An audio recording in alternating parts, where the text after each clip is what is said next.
My name is Tito Potato, and here are the Potato Boys.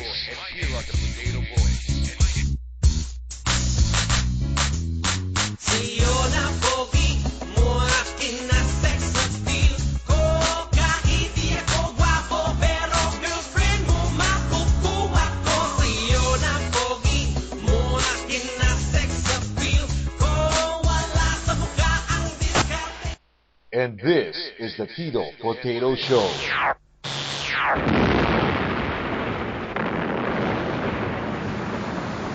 Kamusta sa everyone? Kasama kayo si Tito Potato dito sa Tito Potato Show. At ngayon we're on our way to Shante Salon.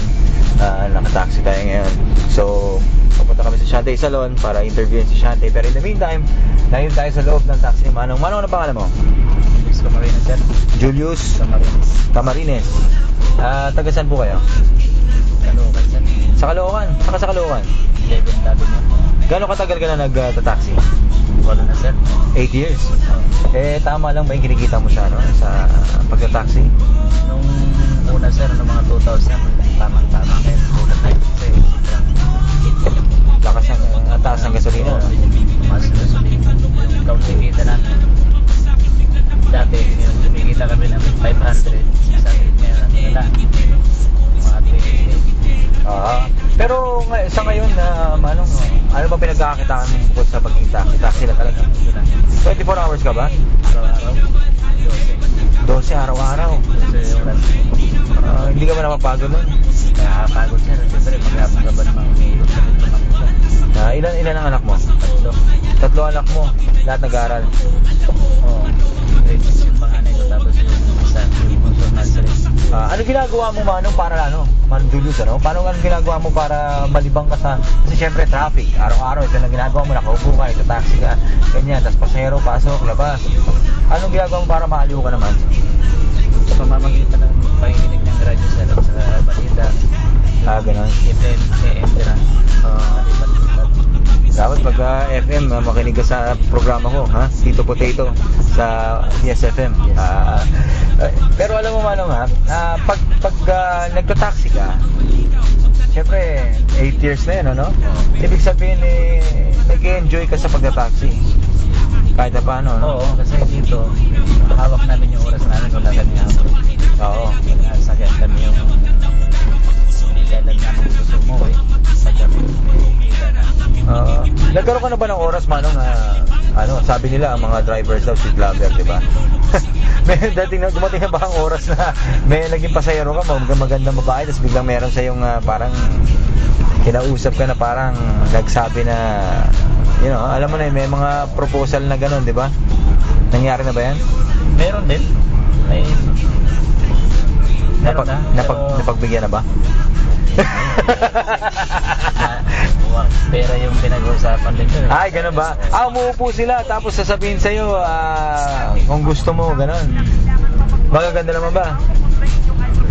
Kumbaga sa lagi na yun, hindi ka na hihirit eh. Karaka size. Pwede na.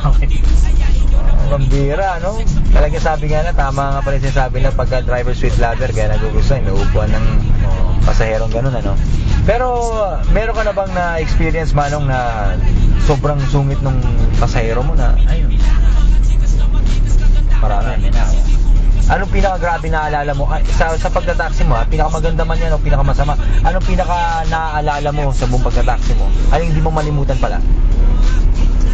Yung yung mga masusungit na pasahero na hindi mo akalain na mukhang mabait. Tapos, pag nasa loob na sobrang demanding.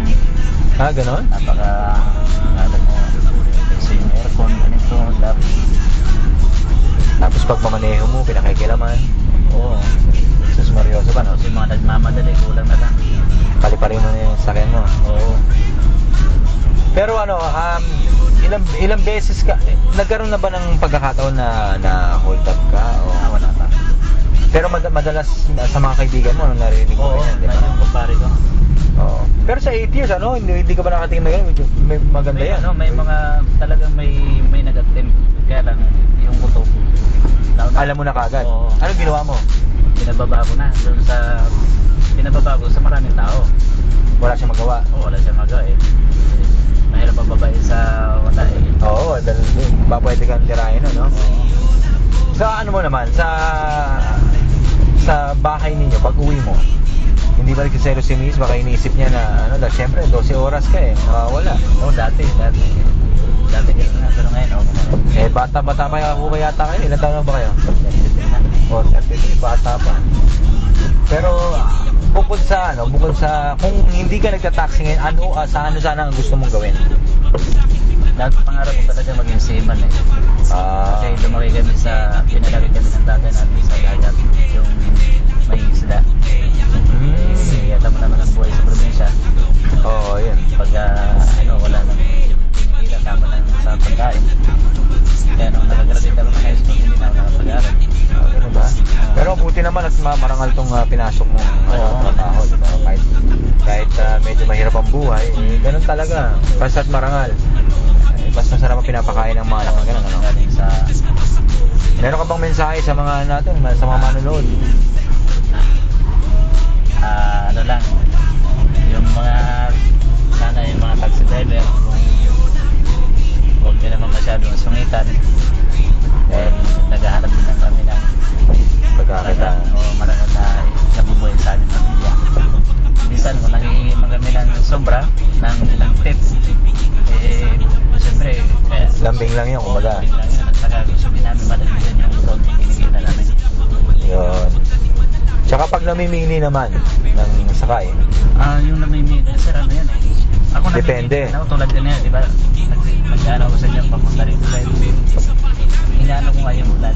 Dahil baka may mapunta tayo sa malayo. kaya rin yung malulugi. Oo. Saka yung halimbawa yung mga sabot namimili. Tulad ko, pauwi na ako, kaluhukan. Bawa sa isim na. Pag kami sumakay sa akin, mapunta pero siyempre hindi ko nasasakay. Dahil pauwi na ako, punta na ako kaluhukan. Baka sa oras. Oo.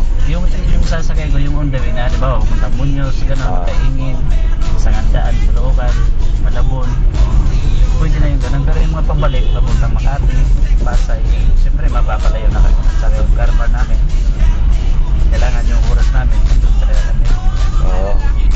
Doon kami minsan napupulaan ng mga pasayro eh. Tama. Naghahanap. Pero kung gusto mo, batiin mo muna yung pamilya mo, ganyan. Batiin mo sila. Yung asawa ko, nandiyan sa Grand Central. Ganun, no?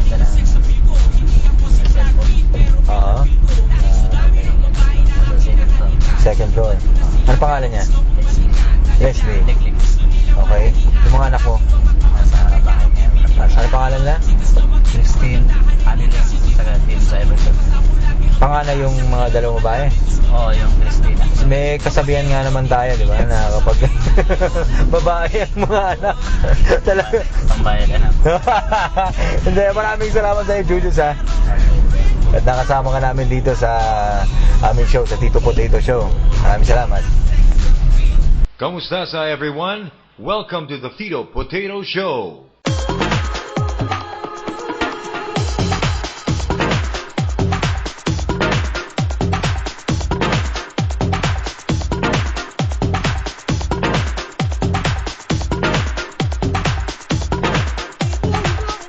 Dito tayo ngayon sa may Cartimar. Dito yung sinasabi ko Shante Salon.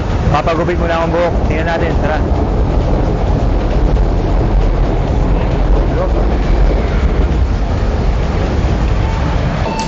Ito yung Shante ng Shante Salon. Ito si Shante. Hi, Shante. Hello! Papagupit ako.